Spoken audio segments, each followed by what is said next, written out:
During the struggles of the civil rights movement in the US during the 1960s, those involved would say that the revelation must come before the revolution.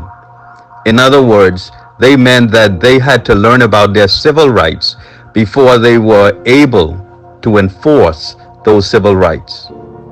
This also happened to Rosa Parks because it wasn't until she joined the local chapter of the NAACP and learned about her civil rights that she decided she wasn't going to let anyone take them away. And this should also be true of Bahamians as it relates to the opinion of the competent authority that under the Emergency Powers Act, he is allowed to take away our constitutional rights under the guise of fighting this COVID-19 pandemic. But the reality is that he doesn't have as much powers as he wants you to believe that he has. He can't take away your constitutional rights, nor can he create or make any statute law. And he is subject to the following three institutions. He is subject to the Constitution, since Article 2 says that the Constitution is the supreme law of the Bahamas.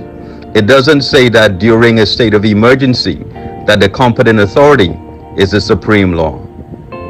He is subject to Parliament, since Article 29 of the Constitution says that in order for him to have the state of emergency extended, this must be approved by Parliament. So he doesn't have the power to extend it. And finally, he is also subject to the jurisdiction of the Supreme Court, since all of his powers have been delegated under the Emergency Powers Act. And because these are delegated powers, all of his orders made thereunder are subject to be judicially reviewed by the Supreme Court. Any unlawful order can therefore be quashed under any of the following three conditions. If he has acted illegally, that is to say, if he has acted ultra vires or beyond the lawful power granted under the Act, or if he has acted unreasonable.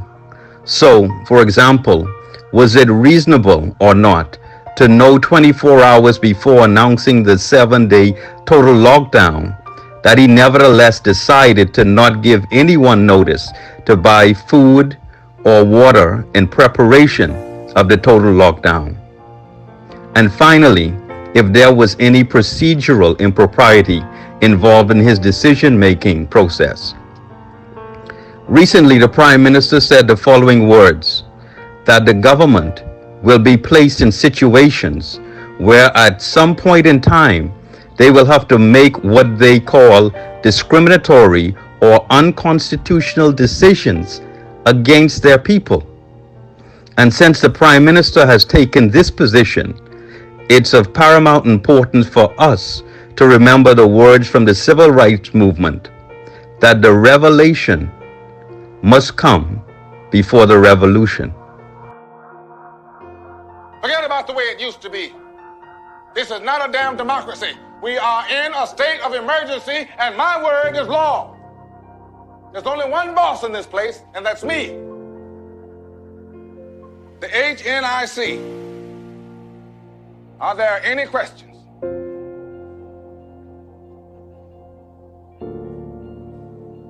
Mr. Wright?